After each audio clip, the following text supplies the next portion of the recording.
코로나19 신규 확진자가 또 1,600명대를 기록하면서 확산세가 이어지고 있습니다. 특히 본격적인 휴가철을 앞두고 비수도권 지역의 확산세가 가파른데요. 정부는 비수도권 지역의 방역 대책을 강화하는 방안을 검토하고 있습니다.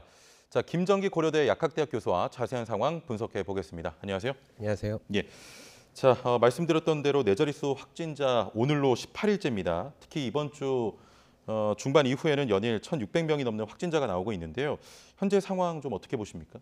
일단 지금 상황은 그러니까 수도권 사회적 거리두기 4단계가 적용된 지 거의 2주 가까이 됐거든요. 예. 그러니까 실제로 이번 주에 반영되는 일부 신규 확진자 규모에는 이 수도권의 4단계 조치의 효과가 반영이 돼 있다라고 평가를 하시면 될 것 같습니다. 예. 일단 물론 보다 정확한 판단을 위해서는 다음 주까지의 어떤 확진자 규모를 좀 보긴 해야 되는데 일단 지금 정도에서 그 수도권 4단계 거리두기의 효과가 반영됐고 그 결과 실제로 수도권에서는 환자가 급증하는 거는 좀 막고 있다. 예. 그러니까 하지만 지금 정체 양상을 보이고 있거든요. 근데 굉장히 높은 수치를 현재 유지하고 있기 때문에 지금 상황은 여전히 언제든지 폭발적인 증가가 가능하다. 특히 이러한 양상들이 비수도권에서 나타나고 있거든요. 그래서 적절한 방역 조치를 취하지 않으면 지금보다 훨씬 더 환자는 증가할 가능성이 상당히 높다. 이렇게 생각을 하고 있습니다. 예.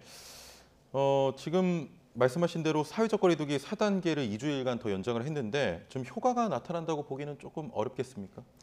일단 지금 만약에 4단계 조치를 취하지 않았다라고 하면 2,000명을 넘어서는 확진자 규모를 벌써 보였을 거다 이렇게 판단을 하고 있는 거고요. 4단계 조치를 취했기 때문에 폭증하는 건 어느 정도 막고 있다라고 보시면 될 것 같습니다. 근데 문제는 지금 정도의 신규 확진자, 그러니까 방역적인 측면에서는 지금 상태로 유지는 할 수 있습니다. 근데 여기에 우리가 방역적인 측면만 고려를 해야 되는 게 아니라 실제로는 경제적인 부분도 같이 또 고려를 해야 되는 부분이 있거든요. 그러니까 지금 정도의 신규 확진자 규모가 장기화됐을 경우에 자영업자분들이 굉장히 고통을 호소할 가능성이 상당히 높다. 그리고 언제 끝날지 모르는 지금 유행 상황이 굉장히 모호성이 있다 보니까 이런 부분들은 빨리 방역 조치를 더 강화해서 빨리 조기에 감소세로 돌리는 게 더 여러 가지 면에서 더 맞는 판단이 아닐까라는 생각을 가지고 있습니다.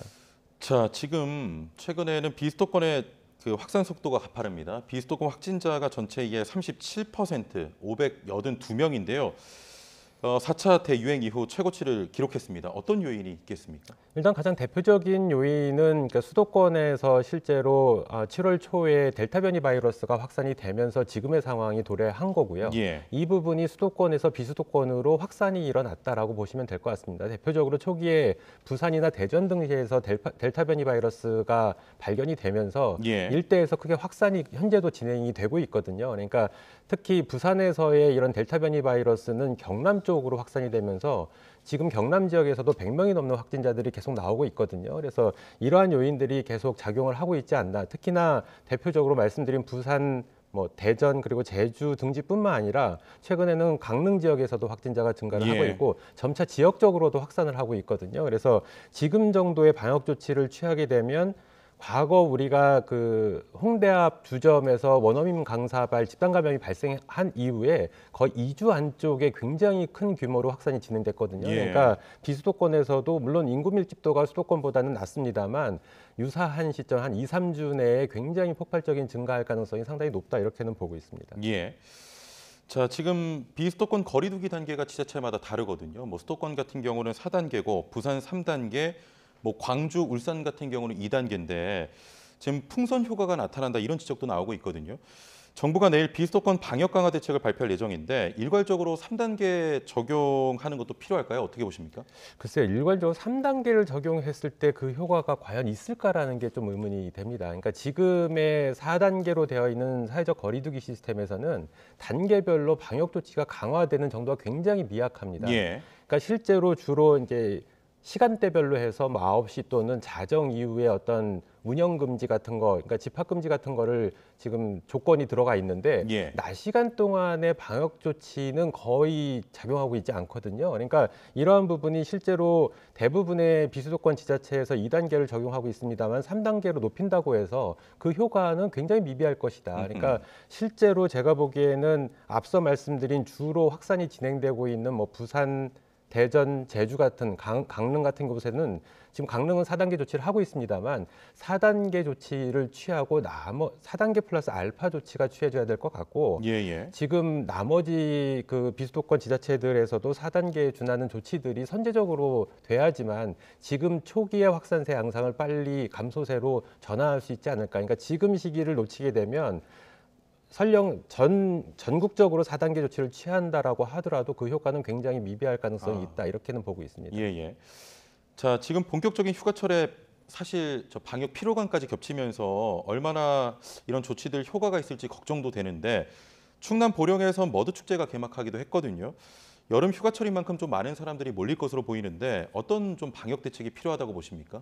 기본적으로 많은 사람들이 모이는 거를 차단하는 게 가장 중요합니다. 지금 말씀하신 머드 축제 같은 경우에는 특성상 물과 접촉하는 부분이 있거든요. 그러니까 머드 자체가 물이기 때문에 이곳에서 마스크를 착용하고 뭔가를 하더라도 그 효과가 떨어질 가능성이 있고 더군다나 머드 축제를 즐기신 다음에 또 샤워 시설들을 이용하게 되면 그 속에서 또 확산이 진행될 가능성이 높습니다. 그래서 이 머드 축제는 대표적인 어떤 지자체에서 휴가철에 진행되는 행사인 만큼 전국 각지에서 몰릴 가능성이 굉장히 높거든요. 그렇게 되면 축제 중간 또는 끝난 이후에 다시 전국적으로 확산될 가능성이 있고 실제로 수도권에서는 지금 확진자 급증하는 거는 막고 있습니다만 다시 이런 휴가가 지난 이후에 역으로 수도권에서 다시 확산할 가능성이 상당히 높습니다. 그래서 이러한 부분은 현재 해당 지역이 2단계를 적용하다 보니까 행사가 가능한데 지금 단계는 단계가 중요한 게 아니라 이런 행사들을 잠시 멈추는 게 가장 중요하지 않을까 생각을 하고 있고 기본적으로 휴가지를 가시더라도 기본적으로 마스크를 철저히 쓰셔야 되고요. 다수가 밀집하게 되면 꼭 KF 마스크와 같은 인증된 마스크를 꼭 반드시 착용을 하셔야 된다. 그리고 샤워 시설이나 아니면 탈의실 같은 데에서 절대 마스크를 벗을 수 없습니다. 그러니까 만약에 샤워 시설에서 마스크를 벗게 되면 그 과정에서 그 감염될 가능성이 상당히 높거든요. 그러니까 가급적이면 다수가 모이는 공용된 샤워 시설을 쓰시지 마시고 개인만 사용할 수 있는 이런 샤워 시설 같은 것들을 이용하시는 게 가장 바람직하지 않을까 이렇게 생각을 하고 있습니다. 그렇습니다. 자, 수도권 사회적 거리두기 4단계 2주일 더 연장을 했습니다. 서두에도 그 효과에 대해서 좀 말씀을 하셨지만 이 사회적 거리두기 4단계가 좀 확산을 막고는 있다 이렇게 말씀하셨는데 다음 주 월요일부터 2주간 또 4단계를 시행하면 이 4차 대유행 기세를 좀 막을 수 있을까요? 글쎄요, 그 효과는 좀 미비하지 않을까 생각을 하고 있습니다. 지금 4단계 적용하는 게 강릉 이외에는 이제 수도권에서만 시행이 되고 있는데 지금 보면 수도권에서 우리가 4단계 적용한 1주 차에 보통 990명 일평균 나왔거든요. 주간 평균으로. 그 이후에 실제로 4단계 효과가 적용된 시점에서는 한 30명 정도 줄어든 960명 정도의 평균 확진자 수가 나왔습니다. 그리고 2주 연장을 하게 되면 이보다는 또 효과가 다소 줄어들 거다. 그래서 2주 연장하더라도 수도권 기준으로 한 940~50명 수준은 계속 유지할 거다. 이렇게 판단을 하고 있거든요. 그러니까 우리가 2주 연장을 하면서 겪는 어떤 경제적인 피해 대비 방역 효과는 굉장히 미비할 거다. 이렇게 판단을 하고 있습니다. 자, 정부는 현재 상황이 3차 유행 때보다 여러 측면에서 더 안 좋은 상황이라고 보고 있습니다. 관련 내용 듣고 오겠습니다. 델타 변이와 같이 전파력과 위중도를 높이는 변이가 점점 갈수록 유행을 더 주도한다는 점, 베이스라인 모수 자체가 3차 유행에 거의 2배 가까울 정도로 높다는 점, 이동 규모 이런 것들의 감소 속도도 지난 3차 유행보다는 현재 그렇게 가파르게 줄어들고 있는 상황은 아닙니다. 상황이 도리어 안 좋게 전개될 가능성의 요인들이 좀 더 많습니다. 네, 3차 때보다 좋지 않은 요인들로 정점까지 시간이 더 걸릴 것이다 이런 전망인데 가장 위협적인 요인은 뭐라고 보십니까?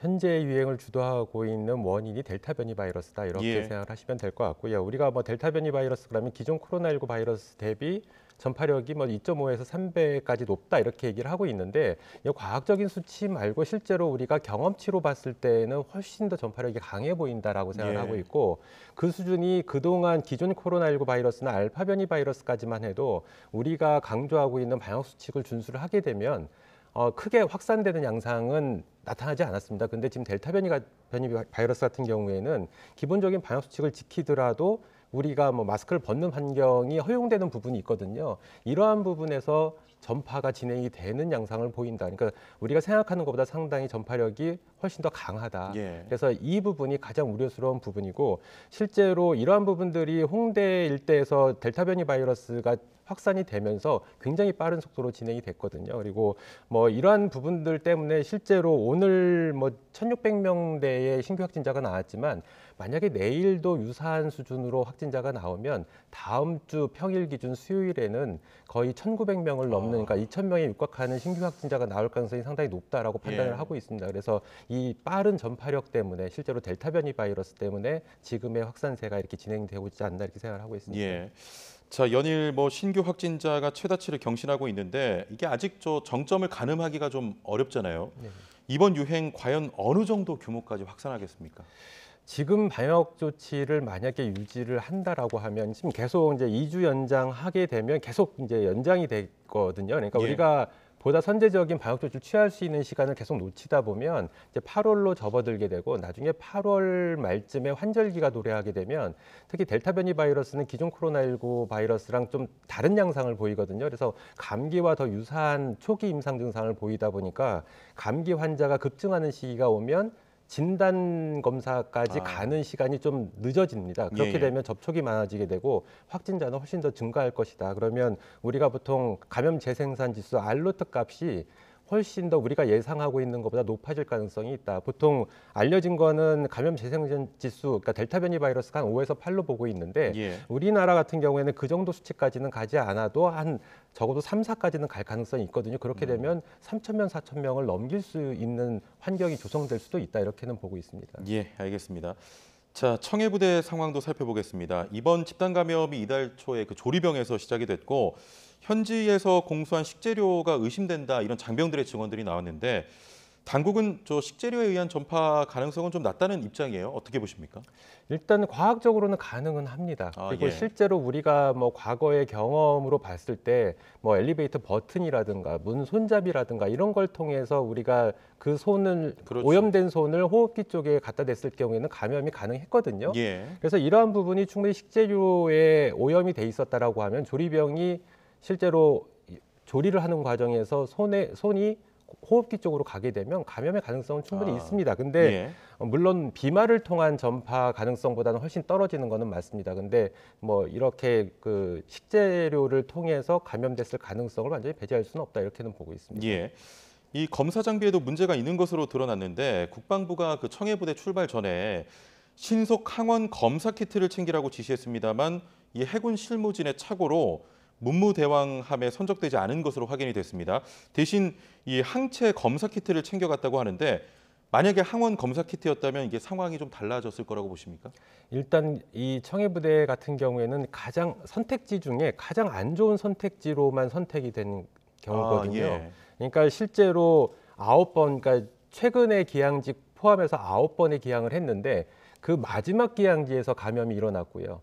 그리고 감염이 일어난 후에 하필이면 항원 진단 키트를 사용했으면 그보다 이제 양성자가 나오게 되면 격리를 빨리 조치를 했을 텐데 그렇지 않고 항체 진단 키트를 사용하게 되면서 전부 음성이 나왔거든요. 그렇게 되면서 실제로 격리 조치가 취해지지 않았고 한 8일에서 10일 동안 방치가 됐거든요. 그리고 보고도 제때 이루어지지 않았고 여러 가지가 복합적으로 작용을 했는데 실제로 만약에 말씀하신 것처럼 항체 진단 키트 대신 항원 진단 키트를 썼다라고 하면 검사를 받으신 50명 정도 중에 적어도 일정 %까지는 양성이 나오게 되고 그렇게 되면 코로나19가 실제로 전파가 됐구나를 인지를 하게 되면서 보다 더 적극적으로 대처를 하지 않았을까라는 생각을 가지고 있습니다. 그래서 예. 이러한 여러 가지 안 좋은 선택지 중에 하나다 이렇게 보시면 될 것 같습니다. 예. 자, 백신 접종 관련 이야기 마지막으로 좀 나눠보겠습니다. 오는 26일부터 55세에서 59세 백신 접종이 시작됩니다. 55세에서 59세 접종 사흘 앞두고 이 화이자 접종 그 간격을 3주에서 4주로 변경을 했거든요. 백신 공급 상황에 대응하기 위한 조치인데 그 백신의 효능에는 문제가 없을까요? 일단 백신의 효능은 큰 문제는 없을 거다 이렇게 판단을 하고 있습니다. 왜냐하면 이 3주, 그러니까 화이자 3주, 모더나 4주, 뭐 아스트라제네카도 일정 기간이 이제 권고가 되는데 이 부분은 임상시험 단계가 우리가 체계적으로 진행된 부분이 없거든요. 이번 코로나19 백신에 대해서는. 그러니까 충분한 시간을 가지고 단계별로 가장 맞는 조합의 어떤 투여법이나 접종 간격을 정하게 되는데 일반적으로는 코로나19는 가장 빨리 진행이 되다 보니까 이러한 과정이 대표적으로 선택해서 나온 부분이 있습니다. 그래서 지금 화이자 3주라고 하는 게 최상의 백신 접종 간격은 아니다 이렇게 보시면 될 것 같고 적어도 1차 접종 이후에 2주가 넘어서게 되면 접종은 가능하다. 그리고 실제로 권고되고 있는 3주보다 더 뒤에 몇 주가 뒤에 접종을 하게 되더라도 큰 문제는 없을 거다라고 판단을 하고 있습니다. 근데 다만 이러한 부분들이 수급 상황이 계속 안 좋은 부분들은 빨리 해결을 할 필요가 있다라고 생각을 하고요. 방역 당국에서 뭐 8월, 9월 달에 뭐 3천에서 4천만 회분 정도가 수급이 될 걸로 보고는 있는데 만약에 그렇지 않다라고 하면 지금 현재 투여하고 있는 표준 용량을 줄여서 접종하는 방법도 하나의 방법이 될 수 있다. 실제로 최근에 모더나 측에서 나온 결과에 따르면 현재 100마이크로그램의 표준 용량을 쓰고 있는데 50마이크로그램을 쓰더라도 현재 표준 용량하고 못지않은 효과를 나타낸다라는 결과들도 있거든요. 그래서 이러한 부분을 반영해서 만약에 접종량을 반으로 줄이게 되면 그만큼 속도가 빨라지게 됩니다. 그래서 나중에 향후에 항체 생성률 같은 거 모니터링을 하면서 부스터샷을 또 혹시 고려하는 부분도 함께 좀 생각해 보면 어떨까라는 개인적인 생각을 하고 있습니다. 예, 알겠습니다. 자, 비수도권의 코로나19 확산세가 계속되는 가운데 정부가 내일 비수도권 방역 강화 대책을 발표할 예정입니다. 코로나19 상황과 전망에 대해 김정기 고려대 약학대학 교수와 함께 이야기 나눠봤습니다. 오늘 말씀 감사합니다. 감사합니다.